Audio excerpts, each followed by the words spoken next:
తెలంగాణ రాష్ట్ర ముఖ్యమంత్రి CM Revanth Reddy sir అయితే రెండేళ్లలో 70,000 ఉద్యోగాలను అయితే ఇచ్చినాము.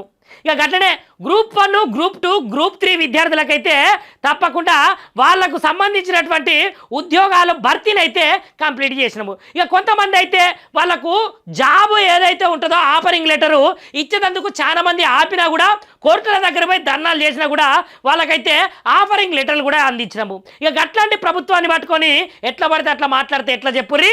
మాకున్న చిత్తశుద్ధి ఏంటిదంటే క్వాలిటీ అయినటువంటి విద్యను గట్లనే క్వాలిటీ అయినటువంటి ఫుడ్ను అందించే కాంగ్రెస్ పార్టీ యొక్క ముఖ్య లక్ష్యము.